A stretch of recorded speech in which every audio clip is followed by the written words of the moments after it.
Olá, meus amores! Bons dias! Olha, nós aqui de novo, juntinhos, para mais uma aula. Hoje, aula de geografia. E como nós já estudamos em geografia, conhecemos inclusive todas as regiões brasileiras já e os seus respectivos estados. Nessa aula, a gente vai falar sobre uma outra divisão que acontece no nosso país. Quando a gente fala dessa divisão geográfica aqui por regiões, essa divisão geográfica ela foi feita pelo IBGE e ela leva em consideração o seguinte: ela vai levar em consideração as semelhanças,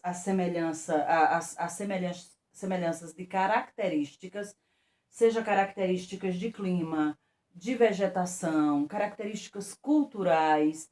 Então, o IBGE ele dividiu essas 5 regiões levando em consideração essas semelhanças, essas características. Então, a região norte, toda essa parte aqui. E aí a região norte, essa parte verde aqui, já comentamos isso nas explicações, já comentamos isso também na aula ao vivo. Quando se fala em região norte, automaticamente a gente lembra da floresta amazônica. A região norte não reduz-se exclusivamente a ela, porém, é uma grande característica. Então, essa característica ela foi levada em consideração. A questão do clima, a questão da vegetação, a questão cultural foi levada em consideração para essa divisão aqui, esse espaço aqui ser a região norte. E sem falar que é no norte, né? Óbvio. A região nordeste, além dela estar do lado nordeste do Brasil, também foi levado em consideração essas características. O clima é basicamente quase que todo o mesmo, não que seja todo o mesmo, mas levando-se em consideração basicamente todo esse espaço aqui tem uma mesma característica climática, questões culturais bastante semelhantes, vegetação também, obviamente que vai modificar um pouco de lugar para lugar, mas pouca coisa. Da mesma forma aconteceu aqui, ó, com a região centro-oeste, com a região sudeste, com a região sul. Veja, a região sul já é uma região mais fria, então juntou-se determinadas características e o IBGE utilizou-se disso para fazer essa divisão regional das nossas 5 regiões. Bom, sobre isso nós já estudamos, já nos aprofundamos em cada uma dessas regiões. Mas aí há um geógrafo chamado Pedro Pinchas que ele levou em consideração outras características e dividiu o país em apenas 3 regiões. Porque ele levou, o que ele chama o que se chama de regionalização geoeconômica. Então, esse geólogo ele já levou em consideração outros critérios para fazer essa divisão. Ele levou em consideração critérios econômicos, ele levou em consideração critérios sociais, e aí ele baseou-se para essa divisão na questão de produção de riqueza, de produção de renda, de trabalho, de tipo de trabalho em que essas 3 grandes regiões que ele dividiu utilizam-se, questão da industrialização, enfim, mas mais maciçamente mesmo essa questão econômica e essa questão social fez com que ele dividisse o Brasil nessas 3 grandes regiões. Aí eu vou retirar esse mapinha aqui para a gente tentar fazer o mapeamento no outro mapa que eu tenho aqui. No material de vocês, esse mapeamento vai estar feito. Então, vocês podem iniciar o estudo hoje fazendo uma breve revisão. Voltem ao princípio das nossas explicações. Vocês podem rever aqueles vídeos que vocês já têm, dar uma rápida analisada nessa divisão regionalizada pelo IBGE, que, como eu falei para vocês, levou em consideração alguns aspectos de semelhança, enquanto que o outro levou aspectos de questões econômicas e sociais, baseando-se na produção de renda, de riquezas, de industrialização, enfim. Então, antes de vocês chegarem nesse ponto, deem uma olhada no material inicial. Aí, depois, quando vocês vierem para cá, fica mais fácil de vocês compreenderem. Então, eu vou retirar aqui o meu mapa. Tenho que retirar com muito cuidado para que ele não despenque. Porque senão ele corre esse risco sim. Pronto, ó. Retirado. Não despencou. Voltamos. Pois bem, está aqui o nosso mapa no nosso mapa político comum. Vejam, ele fez o seguinte, ele dividiu aqui o Nordeste, levou em consideração que o Nordeste é uma região de pouca produção econômica, é uma região uma região que vive mais da questão do turismo equatorial, e ficou mais ou menos como se o Nordeste fosse muito mais um produtor de mão de obra do que um criador de riquezas, digamos assim. Então, dividiu aqui o Nordeste, pronto, ok. Aí ele dividiu toda essa outra parte aqui, ó, onde vai juntar a região Centro-Oeste, a região Sudeste e a região Sul. Ele juntou todas elas em uma única região, chamada de região Centro-Sul. E aí ele juntou por acreditar que é uma região de um poder econômico muito grande, de um poder político também muito decisivo e industrializada, uma região que produz renda e riqueza para o restante do país. Aí você poderia dizer, mas você concorda com isso? Bom, em alguns aspectos sim, porém em outros não. Nós sabemos, pelos estudos que nós já tivemos, que aqui no Nordeste há grandes regiões que produzem, que na verdade produzem coisas para exportar para outros países, além de fornecer para todo o Brasil. Então seria um tanto quanto injusto essa regionalização seguindo essa linha de pensamento desse geólogo. Isso na minha opinião particular. Qualquer uma outra pessoa pode ter uma opinião diferente, até porque a minha opinião particular leva em consideração o fato de eu ser nordestina.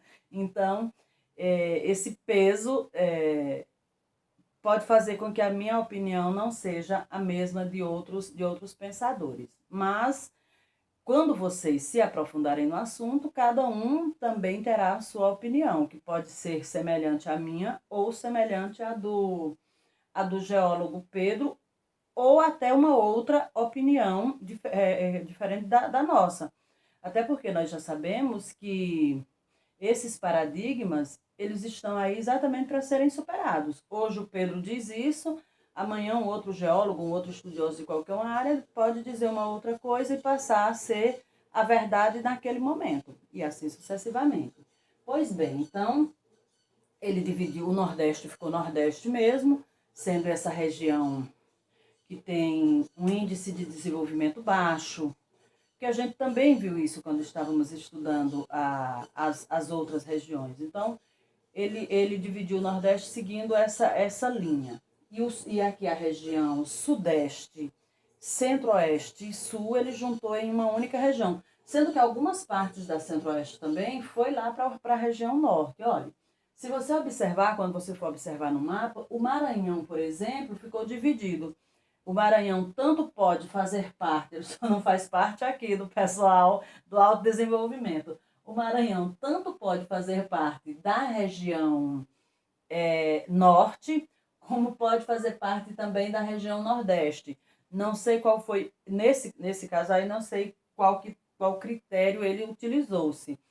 Porque o fato, o Maranhão, ele realmente, levando em consideração ao critério do IBGE, ele tem características que se assemelham, por uma parte, à região norte realmente, e por outra parte, à região nordeste. Então, o IBGE levou em consideração o que favorece mais, que aí, no caso, seriam características semelhantes ao restante do Nordeste. Aí o Maranhão veio para o Nordeste, e assim sucessivamente.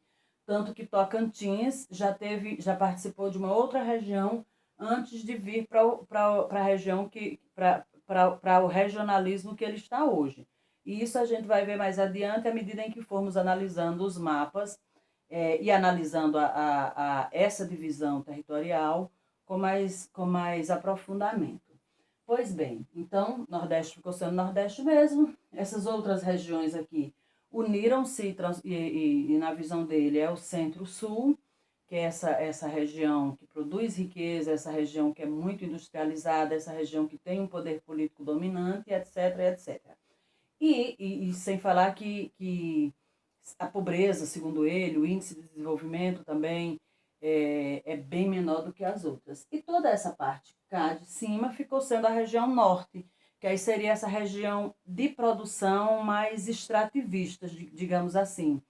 Então, enquanto o Nordeste tem uma produção muito que familiar, muito tacanha na observação dele, o Norte teria essa produção de riqueza mais partindo para o lado do extrativismo, o que não deixa de ser realidade.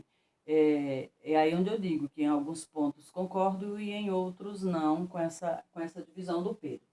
Pois bem, então, no material de vocês vão fazer essa análise, e aí, além dessa análise, eu proponho a vocês que voltando aqui à nossa regionalização, então, pode ser chamada de região norte, segundo o Pedro, ou de região amazônica, região norte ou amazônica, região nordeste e a região centro-sul.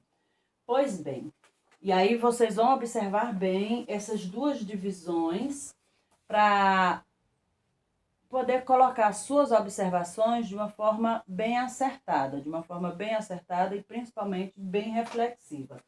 Porém, seja na divisão do geógrafo Pedro, ou seja na divisão do IBGE, todas as 5 regiões, ou 3 regiões, elas estão interligadas. Há uma interligação muito forte entre elas.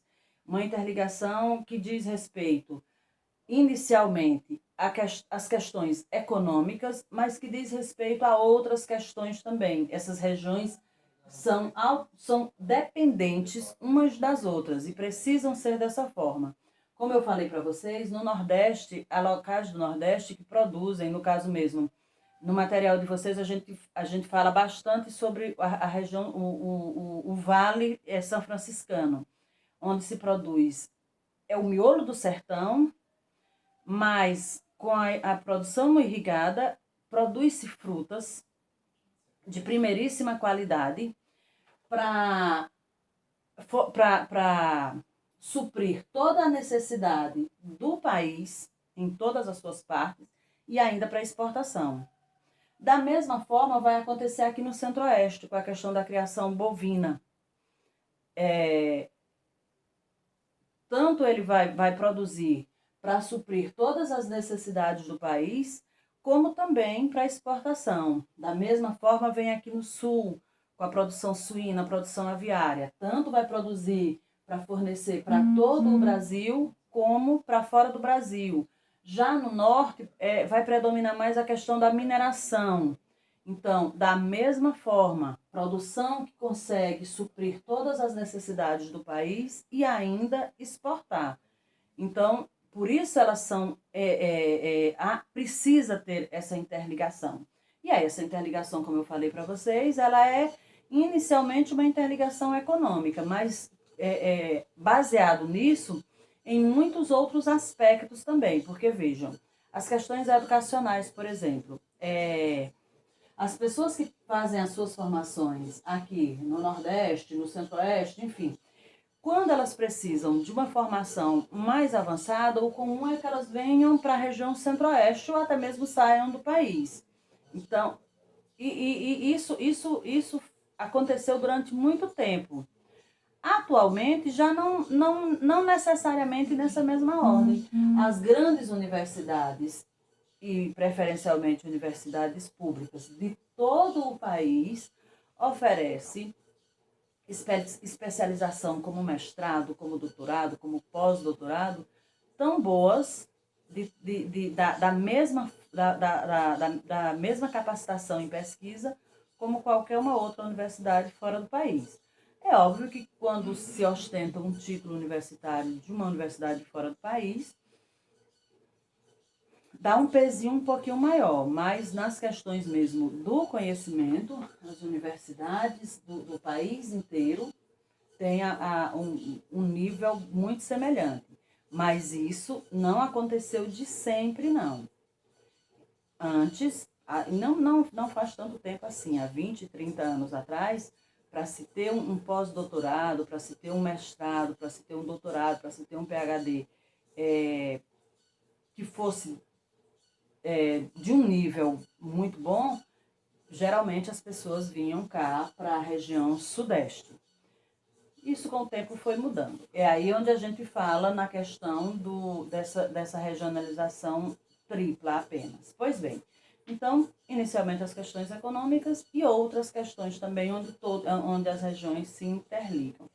E aí, como a gente estava falando da questão da produção, que é automaticamente ligado ao econômico, como é que eles fazem, então, a mobilidade, como é que eles distribuem, fazem a distribuição dessas produções, se, como a gente observou, há locais há determinados produtos que têm seus locais específicos. Então, como é que isso acontece? No caso, o minério que é produzido lá no norte, como é que esse minério vai ser, então, suprir as necessidades de todo o país e ainda ser exportado? As frutas que se produz cá no Nordeste, a carne da região Centro-Oeste, a produção industrial da região Sul, da região Sudeste, as aves e os suínos da região Sul e assim sucessivamente. Como é que isso acontece? Bom, a gente pode falar do que se chama de malha viária.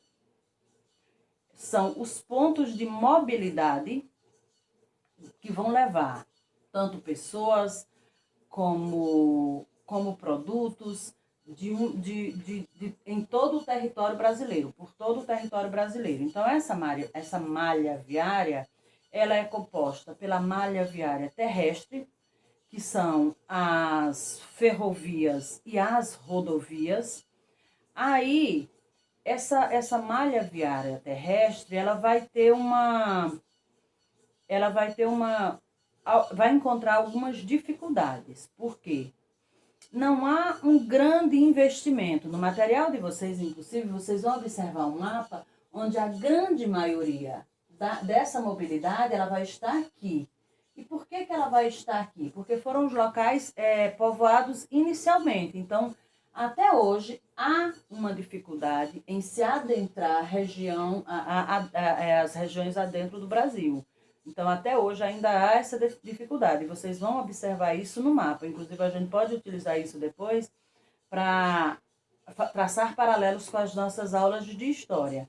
Então, as questões da malha viária terrestre, as rodovias, há uma grande dificuldade. Aí a gente também já viu isso em ciências, que às vezes o produto chega muito caro na nossa casa. Por quê? Porque ele veio de muito longe.